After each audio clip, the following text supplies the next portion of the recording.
मैं पूछ रहा हूँ कितने तरह के मौलिक अधिकार हैं? 6 तरह के।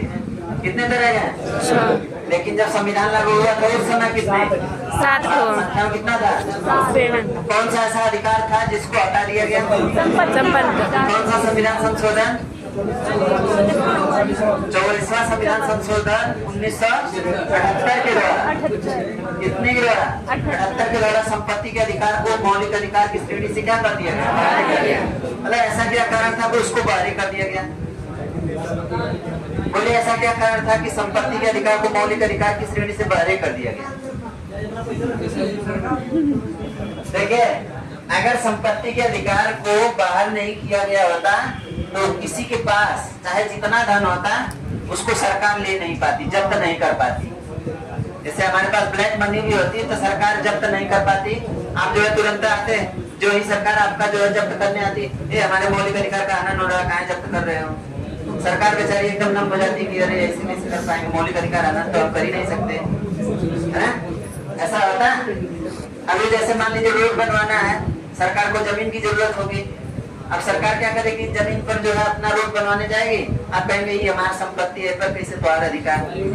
सरकार बेचारी एकदम नम हो जाती है कि तो मौलिक अधिकार का हनन हो जाएगा, है ना? तो इसलिए संपत्ति के अधिकार को हटा दिया गया है। कहाँ से?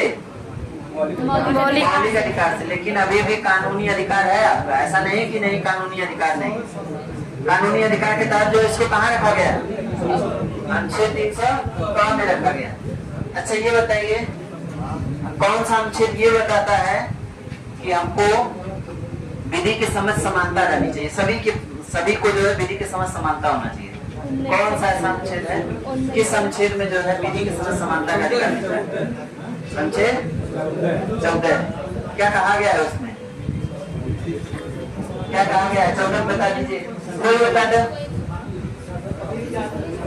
कोई भी व्यक्ति है, कोई भी स्त्री है, मतलब कोई भी समुदाय का है, किसी भी धर्म का है, किसी भी लिंग का है, उसके साथ कोई भेदभाव नहीं होनी चाहिए। किसके समझ? विधि के समझ। मतलब विधि के समझ सभी लोग एक समान होंगे, यही कहा गया है ना? अच्छा, समानता का अधिकार कहाँ पे है? समानता का अधिकार किस अनुच्छेद से लेकर के किस अनुच्छेद तक? 14 से 18 तक। अच्छा ये बताइए, जब हमारा जो है एक अनुच्छेद बस बताना है आपको, जब भारत में आपातकाल लागू हो, जब भारत में क्या लागू हो? आपातकाल लागू हो, तो ऐसा कौन सा अनुच्छेद है जिसको भंग नहीं किया जा सकता? अनुच्छेद 20 और 21।